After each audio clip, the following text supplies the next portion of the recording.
Olá, fofis! Hoje vamos falar sobre as relações ecológicas, que são as interações entre seres vivos.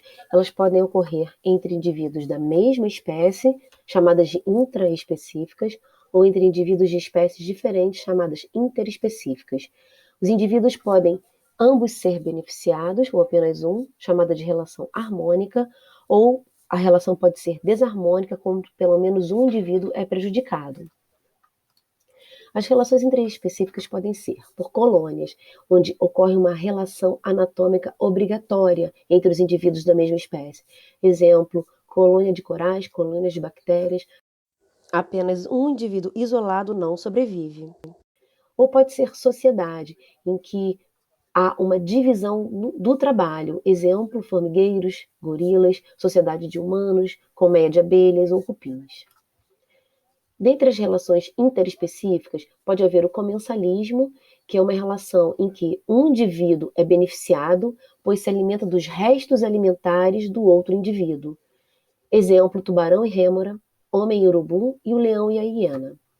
Para o tubarão, para o homem, é indiferente essa outra espécie estar aqui se alimentando desses restos mortais. A competição é uma relação em que ambos os indivíduos são prejudicados, e ela pode ser inter ou intraespecífica. Interespecífica quando ocorre entre indivíduos de espécies diferentes, exemplo, a competição por alimento, por território.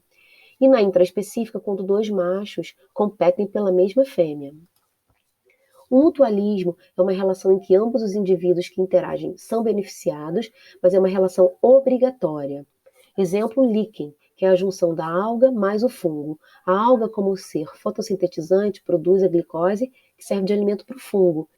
E o fungo, por sua vez, fornece proteção e umidade para a sobrevivência da alga. Outro exemplo seriam as bactérias e o gado. As bactérias que vivem no estômago e no intestino do gado, elas digerem a celulose que é consumida pelo gado no capim, e o gado, por sua vez, está fornecendo alimento e proteção para essas bactérias. Outra relação é a protocooperação, em que ambos os indivíduos também se beneficiam, mas é uma relação não obrigatória, ou seja, se viverem isolados, eles sobrevivem. Exemplo, paguro e anêmona. Paguro é um crustáceo e anêmona é um animal quinidário que vive séssil, fixo no substrato. Essa anêmona, ela se desloca com a ajuda do paguro e, em compensação, o paguro recebe proteção, já que os tentáculos da anêmona possuem células urticantes. O peixe-palhaço e a anêmona também é uma relação de protocooperação. O peixe-palhaço, ele fornece restos alimentares para a anêmona e, em compensação, eles são protegidos pelos tentáculos dessa anêmona. E o crocodilo e a ave palito, em que essa ave ela busca o alimento entre os dentes do crocodilo, que dorme de boca aberta. Em compensação, ela está limpando a boca desse crocodilo. A predação é uma relação em que um indivíduo se beneficia e o outro é prejudicado, em que um indivíduo mata o outro para se alimentar.